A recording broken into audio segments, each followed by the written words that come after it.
I think we're live. We're live. We are live. And with that, let me, on the screen, you will see Denver van Bergh. But with that, let me quickly welcome to the show. Denver, welcome, man. Hi, good day. Thank you. Yes, hi, Marco. Thank you so much for affording me the opportunity to be here today and to actually bring my story of hope. I also want to say hi to everybody out there listening today. I hope you all had a fantastic Easter and you had lots of pickled fish and um, Easter eggs. Yeah. I'm not in that number, so I didn't have. I didn't have. But good to have you here, of course, and got a fantastic testimony that you want to tell people, and we want to get the formalities out of the way because I don't want to land up in trouble, Denver. So I want to make sure that you've greeted everybody that you wanted to greet, because after that, then don't say I didn't give that opportunity. Just make sure you do that. Um, Yeah, I know. So, I mean, there's a lot of people out there that I need to give a sort of a shout out to. My parents, my family, my brother Marlon, my sister Priscilla, my people at my college, Miriam, Nuran, Earl. Yeah, there's so many. I don't like mentioning names, Yeah. but you always stand a chance to maybe like forget somebody. But to everybody that's been a part of my journey, I'm very grateful, and I'm so happy for the support. So I do thank all of you out there listening and supporting me. So thank you. So let's talk about that journey, Denver, and you've got quite the story to tell. And like I said, one of the fittest guys that I've seen, and there's a reason for that. Of course, something is gonna do this next weekend and beyond that as well. But let's hear a little bit about your story. Who is Denver van Berg before we get into that journey that takes you to where you are now? Okay, so who's Denver? So Denver's a guy that basically grew up on the Cape Flats. I'm from Athlone. And just like many people on the Cape Flats, I fell into a life of despair, um, where my life took a bit of a turn for the worst, where I went into alcoholism and drugs. However, today I bring a story of hope in the sense that I changed my life around through the grace of God. Um, and yes, today I come with a story of hope. And I can say that for 3 years, I've been sober. And then also the reason why I am here today is because I'm reaching a major milestone this coming Saturday, the 15th, when I'll be taking part in the Two Oceans Marathon. It's actually ultra marathon. Ultra, It's yeah, that's a 56 56. Yeah, Ks. yeah. Yes. Basically, it's one of my goals that I set for myself when I started on this journey of turning my life around. I basically had two goals. So the one goal was to get my education. So I'm currently in my third year of a business degree in finance. Along the way, I achieved the Dean's list, and I also came top of my class last year. And my other goal was to become sort of physically fit and become healthy. And then I actually made a joke by saying that one day I'm going to do the comrades. So it all started as a joke, and then, but the more I kept on saying it, the more it became serious and more serious and serious. Um, to the point where one day I just decided, hey, why not give it a go? Mm. It's a nice little goal to set for yourself to keep you on this sort of journey. So yeah, this Saturday I'm basically reaching a milestone where this will be preparation for the comrades next year. Like I said, it's 56K, so it's quite a challenge, Mm. so to speak. And I think I'm ready. I've put the work in already, so let's see on Saturday. It's quite a journey, Denver, and lots of lessons to be learned in this thing. And I don't always like to give the enemy credit for what's happened in our past because that's the past. But also, there's lessons to be learned there, and I know there's certain people that can learn from you. Mm. And you spoke about the substance abuse, and you've overcome that. And I've actually asked some of the people to let me know that they are overcomers, and quite a few have let me know. But I know you're an overcomer. Also, want to give a big shout out to Clyde Schroeder and the team at Remote. So Hmm. remote as well, where you've gone through there. Tell us more about that journey, getting through your substance abuse. So, especially with Ramot, I think it's so important. And I think the perception of, your rehabs are so bad. Even for me, when I was still an alcoholic, I refused help. I believed that I could do it on my own. Mm. But when I hit my rock bottom and somebody reached out a hand, I was basically directed to this rehab called Remot in Paro. This is where I realized that that I did need help and I could not do it on my own. And I actually learned such a lot of good life lessons at rehab. It was completely the opposite of what I thought it was. I mean, I thought it was for junkies and for homeless people, and it's people without completely that's on the streets and stuff. Um, but yeah, it's amazing. It's the best thing that's ever happened to me, and all those lessons that I've learned in rehab, I have taken it beyond that, and I've incorporated it into my everyday life, and that's what actually kept me, on this path of being sober. A lot of lessons, like for example, disputing irrational thoughts.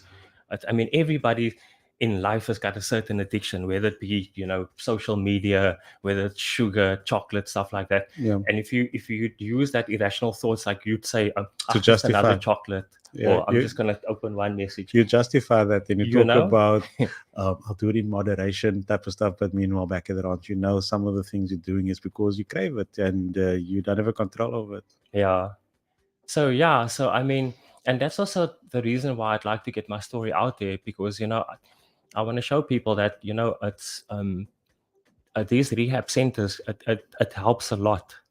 If you have a problem, you have to accept that help and maybe give it a try. You never know; it could change your life. And Denver, eating rock bottom is the one thing, but also I think the first place where you find yourself when you need help is to acknowledge that you need help. And you spoke about sometimes you think, man, I can do this on my own. But what is it that got you first and foremost into the substance abuse before you got to that point of rock bottom? So yeah, so what initially got me into it, I had three sort of really bad knocks very early on in my life. Um, the one knock basically it led me to lose my faith in God. I was actually on my way to church and I got robbed at a very young age. And I was like, God, why Why did you would it allow this to happen? happen? You know what I mean? I was Mm. I was trying to serve you, and then now you allowed this to happen. So and then there was two other things. The one also it led me to lose my belief in life. The one led me to lose my belief in love. So just completely, I gave up on life and myself, and that combined with peer pressure. At school, I had a friend come party, have a cigarette, and then it all started. It started with the one small cigarette, and then A gateway, yeah, something for and then you. I thought if I could smoke, I might as well drink. If I drink, I might as well go clubbing.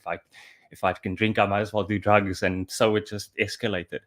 And then it went on and on. And before I knew it, wow, it was out of control. It all started as fun. I was having fun. I had lots of friends. Eventually the friends dried up, and then I found myself sitting alone in bars. And that's when I started thinking, wait a minute, this is seems like this is going a bit too far. And that's when I tried to stop it, but then I couldn't stop it. Mm. And that's where the whole rock bottom, You didn't have the tools for yeah, that. Yeah. I just couldn't do it. Yeah. And that was a shock to me, because all along I thought, or I believed that I can stop this anytime I want. Yeah. But then I couldn't. I tried again, couldn't, tried again, couldn't, and then eventually I just gave up, made an attempt on my life. I wanted to end it all. But then luckily, like I said, somebody reached out a hand, Mr. Zaid Adams, my colleague at work. Mm. And then they actually had an intervention, and they sat me down and they were like, Mm. look, you didn't pitch for work, you were out partying, all those kind of things. But we're not going to fire you. We're going to recommend you go to rehab. So it's all up to you. So I took that choice because, I mean, it was actually a no-brainer. It was like, 5 weeks of rehab, and I still got fully paid. So I was like, okay, this is my way out. Yeah. But then obviously when I came to rehab, everything just became so much more clear, and I realized that, I do actually have a problem here. So let's just try this out, and then, it changed my life. So what was different there at Remote in terms of your turnaround? So at Remote, I mean, they allow you to actually be yourself. There's a lot of time for you to sit down and, take a deep look at yourself. Um, it's also like, your everyday routine, like waking up in the morning, um, doing your exercising, then sitting together as a group for breakfast. And these are like sitting together for actually sit down for a meal and sharing it with someone. Those are the small little things that actually made a big difference, because I never used to do that. Being out partying all the time, it's you eat on the run, you don't even worry about eating. There's like times where you go on for like days without really having a proper meal. Yeah. So it just kind of reminded me of what a human being or being human is all about. And like I said, all the different life lessons that they teach you, it's really amazing. It's yeah. So everything is, of course, in application. So you when you're in that safe space, you're there 5 weeks, and then you need to go and do life after that. How's that been for you? Sure, I still remember that very clearly. It was terrifying. The my last week, you get that feeling, oh my word, you're gonna go back into the real world now, Mm, because the world don't change. Like, your friends are still out there. You know what I yeah. mean? I still had to go to work, and I mean, I work in the hospitality industry where I actually work with alcohol. That was also a major concern for me. So I was terrified. But then I remembered everything that I was taught at remote, and I just thought, okay, I'm just gonna stick to that. Like the irrational thoughts, because one of the thoughts were, hey man, just go say goodbye to your friends, because you left. Nobody really know like where you went, and just go there, boss. You can have a coke in the bar and just Yeah, say yeah, yeah, goodbye. yeah, yeah. I was like, no, man, this is irrational thoughts. I can't do that. Stay away, rather. And then also, what happened was, as soon as I came out of remote, everything kind of changed, in the sense that that's when the lockdown started. Oh, Yeah, that's when COVID yeah. started. So what I was taught also in remote was, the minute I come out, I must surround myself with good people, and my community, go to AA and And then it surround became a myself with little good bit more people. difficult. Now all of a sudden I'm in Yeah, lockdown. yeah. Yeah, but then I decided to use that to my advantage. So I kind of mirror imaged my activities in the remote Yeah, every yeah, day yeah. at home. Okay. So every morning I would still wake up, I do my exercises, I have my breakfast, I sit, watch a motivational video clip, and then I also taught myself to type. And then I decided, okay, to practice, I'm actually going to write a story on my life, Okay. which also helped me a lot with, like, your internal. To work through things, yeah? Yeah, yeah. Yes, it helped me resolve a lot of unresolved childhood issues. Sure. Um, yeah, so then I started typing, and then I was like, I put my CV in everywhere, and then all of a sudden I got a call from Tiba, Okay, I know them, yeah. the college where I'm studying now, and they were like, "Do you still want to study?" And I was like, "Oh, well, it's COVID now. I don't have the funds, so I don't think it'll be possible anymore." So no, so they were like, "No, you don't have to pay." So I was like, "What? When can I come?" So I was so blessed. I mean, Yeah. everything just fell into place so nicely. Even with because I've been driving a scooter also, like, for 25 years, because I always believed that I wasn't worthy enough. Like, I didn't deserve to have a car. I always used to lie to myself and said that I'm too nervous to go for my license. I never went for a license. That's all excuses that I made. But deep in my heart, I kind of believe that I didn't deserve it. you know. And then ever since I've now come, and I've come out of rehab, and I've did this introspection. I started realizing that I am enough, that it is okay. Mm. I don't need alcohol to give me a personality. That I am enough as I am. So I decided to face my fear, and I went and I wrote my learners. And then just after passing my learners, I went and I bought me a car, and that also just happened so out of the blue. So everything just came together, and I'm so grateful for that. And then from there, I just took and I ran with it, basically. No pun intended that he says he just ran with it, because I want to get into the other aspect of why he's here as well. And you spoke about the ultra that you're running, and also on the horizon, there's the Comrades Marathon that is even more hectic than that. So tell us how you got into the running, and you joked about it, and then it became more of a reality for you. But it's one thing thinking about stuff; it's another putting things into action. So how did that come about? Yeah, so also at Remote, as part of the morning activities, uh, like the first thing every morning, we used to go out for a walk around the the block or the neighborhood. Um, and me and a couple of guys, when we came to the end of the walk, we decided like we're going to sprint, Mm. to see who can run faster than the other one. Boys will So I be was with the boys. young Yeah. guys, they obviously beat me, but I didn't do too bad. But I mean, yeah, that reminded me of how much I used to like running at school. Mm. Like I did long distance in school, the 1.5 and the 800, and I still love it. And that reminded me of that. And then when I came home after a month, the one day I just decided, okay, wait, I'm gonna start running. Started very slow. I mean, I couldn't even do a proper lap around the field. But then I just found so much joy in running. For many years I struggled even with insomnia, and I found when I started running, that all went away. Yeah. I Yeah. could sleep nice at night. Yeah. And it reminded me of what my coach at school used to tell me, like, all your stress gets released when you're running. So I kept on running, and also now realizing that when I run, my thoughts clears up so nicely. And this also brought me closer to God, because I've got a very personal relationship with God, and I feel that He's closest to me when I run, because that's when I'm free and it's just me, myself, and Him. Mm. And that just kept me running, and I just yes.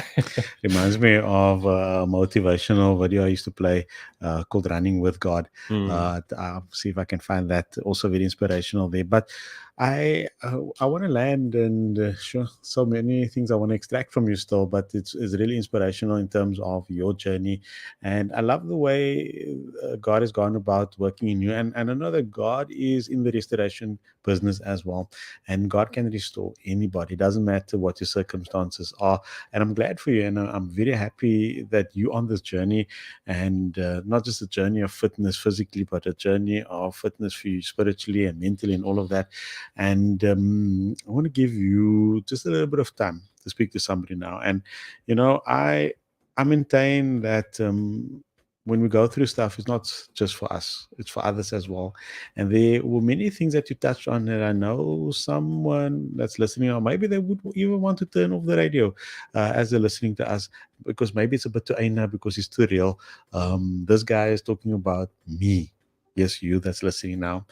But you've overcome, and you're an overcomer more than an overcomer. Maybe you want to speak to somebody.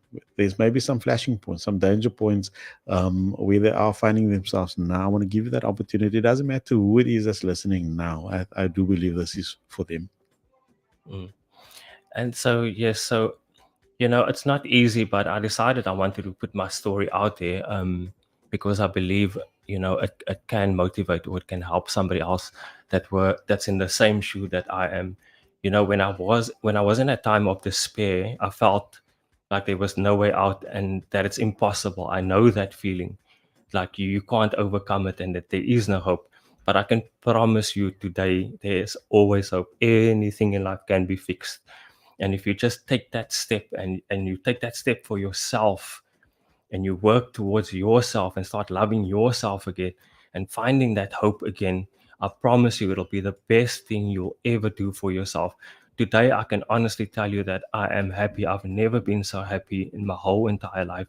It's just a profound happiness. I don't even know how to explain it. Some days, like I'll hear a song on the radio and I'll just start dancing out of the blue like a crazy person. I've I've never done that in my whole entire life. It's just these bursts of joy that I experience, and my gratitude. Oh man, it's amazing. And the thing is also, like, my one of my other concerns was always also, if I stop drinking, then what else am I going to do? It's going to be boring and stuff like that. But it's not. I promise you, there's so much you can do.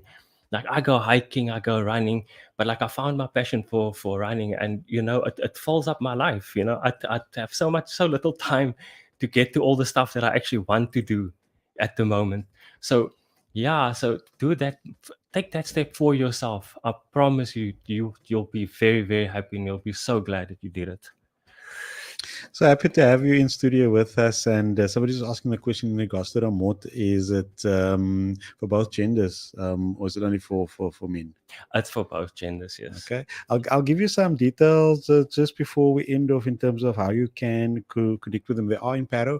I've got the contact detail here, but I want to say thank you to Denver for coming in. You've been an inspiration, and we don't even want to wish you luck. We're just going to support you, knowing that when you run past here as well during the ultra. That will support you, and also thank you for sharing with us, and also already you have got a set of supporters here from CCFM that's going to support you when you run the comrades as well, and look out for you and tell your story, because I do believe that God takes us through challenges not for us but for others, to inspire others, and what he can do for you he can do for others as well. So thank you so much for being part of the show today and sharing your heart with us.